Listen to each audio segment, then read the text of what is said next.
Hello ಸ್ನೇಹಿತರೆ, welcome to Karnataka job news YouTube channel. ವೀಕ್ಷಕರೇ, ಗುಪ್ತಚರ ಇಲಾಖೆಯಿಂದ ಮತ್ತೊಂದು ಅಧಿಸೂಚನೆ ಪ್ರಕಟವಾಗಿರುತ್ತೆ. ಇದರಲ್ಲಿ ಖಾಲಿ ಇರತಕ್ಕಂಥ ಜೂನಿಯರ್ ಇಂಟೆಲಿಜೆನ್ಸ್ ಆಫೀಸರ್ ಗ್ರೇಡ್ 2 ಹುದ್ದೆಗಳ ಭರ್ತಿಗೆ ಅರ್ಜಿಗಳನ್ನು ಕರೆಯಲಾಗಿದೆ. ಈ ನೇಮಕಾತಿ ಕುರಿತಂತೆ ಮಾಹಿತಿಯನ್ನು ಕೊಡ್ತೇನೆ. ವಿಡಿಯೋವನ್ನು ಸ್ಕಿಪ್ ಮಾಡದೆ ಪೂರ್ತಿಯಾಗಿ ವಾಚ್ ಮಾಡಿ. ಹಾಗೆ ವಿಡಿಯೋ ಸ್ಟಾರ್ಟ್ ಮಾಡೋದಕ್ಕಿಂತ ಮುಂಚೆ ನೀವು ಇನ್ನೂ ಕೂಡ ನಮ್ಮ ಚಾನಲ್ಗೆ ಸಬ್ಸ್ಕ್ರೈಬ್ ಮಾಡಿಲ್ಲ ಅಂದರೆ ಕೂಡಲೇ ಸಬ್ಸ್ಕ್ರೈಬ್ ಮಾಡ್ಕೊಳ್ಳಿ ಮತ್ತು ಬೆಲ್ ಐಕಾನ್ ಕೂಡ ಕ್ಲಿಕ್ ಮಾಡಿ.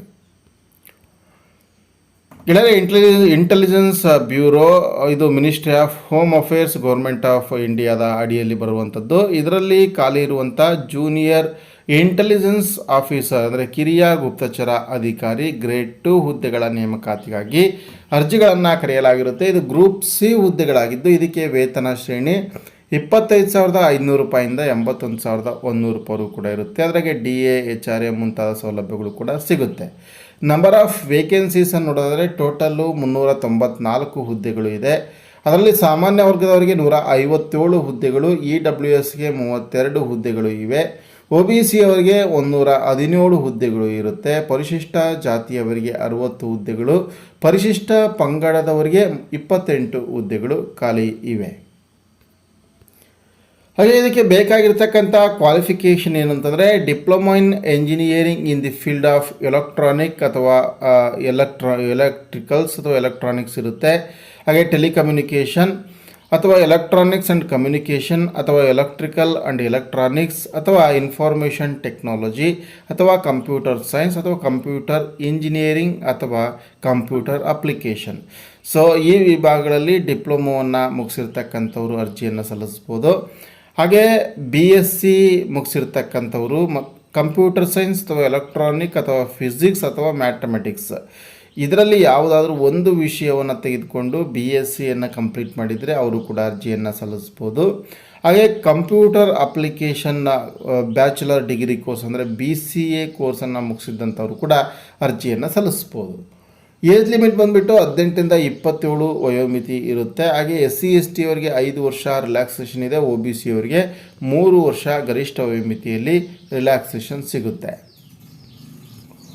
ಸೊ ಆಯ್ಕೆ ವಿಧಾನ ಹೇಗಿರುತ್ತೆ ಅಂದರೆ ಆನ್ಲೈನ್ ಎಕ್ಸಾಮಿನೇಷನನ್ನು ಕಂಡಕ್ಟ್ ಮಾಡಲಾಗುತ್ತೆ. ಅಂದರೆ ಒಂದು ಎಕ್ಸಾಮಿನೇಷನ್ ಇರುತ್ತೆ. ಅದರಲ್ಲಿ ಈ ಒಂದು ಟೈರ್ 1, ಟೈರ್ 2, ಟೈರ್ 3 ಅಂತ 3 ಟೈರ್ ಎಕ್ಸಾಮಿನೇಷನ್ ಕಂಡಕ್ಟ್ ಮಾಡುವಂಥದ್ದು. ಫಸ್ಟ್ ಟೈರು ಇದು online objective type MCQ 100 questions ಇರುತ್ತೆ. ಸೊ ಅದು 100 ಅಂಕಗಳು. Skill test 30 ಅಂಕಗಳಿರುತ್ತೆ. ಹಾಗೆ ಇಂಟರ್ವ್ಯೂ ಮತ್ತು ಪರ್ಸ್ನಾಲಿಟಿ ಟೆಸ್ಟ್ ಇರುತ್ತೆ, ಅದಕ್ಕೂ ಕೂಡ 20 ಅಂಕಗಳು ಇರುತ್ತೆ. ಎಕ್ಸಾಮಿನೇಷನ್ ಸೆಂಟರ್ ಕರ್ನಾಟಕದಲ್ಲಿ ಹೇಳೋದಾದರೆ ಬೆಳಗಾವಿ ಇದೆ, ಬೆಂಗಳೂರು, ಹುಬ್ಬಳ್ಳಿ, ಮಂಗಳೂರು, ಮೈಸೂರು, ಶಿವಮೊಗ್ಗ, ಉಡುಪಿ ಇಷ್ಟು ಜಿಲ್ಲಾ ಕೇಂದ್ರಗಳಲ್ಲಿ ಪರೀಕ್ಷೆ ನಡೆಯುತ್ತೆ. ಸೊ ಅಪ್ಲಿಕೇಶನ್ ಫೀಸ್ ನೋಡಿ, ಎಲ್ಲ ಅಭ್ಯರ್ಥಿಗಳಿಗೆ 550 ರೂಪಾಯಿ ಇರುತ್ತೆ. ಸೊ ಅನ್ರಿಸರ್ವ್ಡ್ EWS ಮತ್ತು OBC ಅಭ್ಯರ್ಥಿಗಳಿಗೆ 650 ರೂಪಾಯಿ ಅರ್ಜಿ ಶುಲ್ಕ ಇರುತ್ತೆ. ಅಂದರೆ SC ST ಅಂಗವಿಕಲ ಮತ್ತು ಮಾಜಿ ಸೈನಿಕ ಹಾಗೆ ಎಲ್ಲ ಮಹಿಳಾ ಅಭ್ಯರ್ಥಿಗಳಿಗೆ 550 ರೂಪಾಯಿ ಇದ್ದರೆ, ಇನ್ನುಳಿದಿರ್ತಕ್ಕಂಥ ಎಲ್ಲ ಅಭ್ಯರ್ಥಿಗಳು ಅಂದರೆ ಪುರುಷ ಸಾಮಾನ್ಯ ವರ್ಗದವರು ಮತ್ತು EWS ವರ್ಗದವರು ಮತ್ತು OBC ವರ್ಗದ ಪುರುಷ ಅಭ್ಯರ್ಥಿಗಳಿಗೆ 650 ರೂಪಾಯಿ ಅರ್ಜಿ ಶುಲ್ಕ ಇರುತ್ತೆ. ಸೊ ಹಾಗೆ ಇಲ್ಲಿ ಪೇ ಮಾಡಿರ್ತಕ್ಕಂಥ SC ST ಅಭ್ಯರ್ಥಿಗಳ ಒಟ್ಟು ಪೇ ಮಾಡಿರ್ತಕ್ಕಂಥ ಅಮೌಂಟಲ್ಲಿ 100 ರೂಪಾಯಿ ಮಾತ್ರ ಇಟ್ಕೊಂಡು ಇನ್ನು 450 ರೂಪಾಯಿ ಅಮೌಂಟನ್ನು ಅವರ ಅಕೌಂಟಿಗೆ ವಾಪಸ್ ಹಾಕಲಾಗುತ್ತೆ.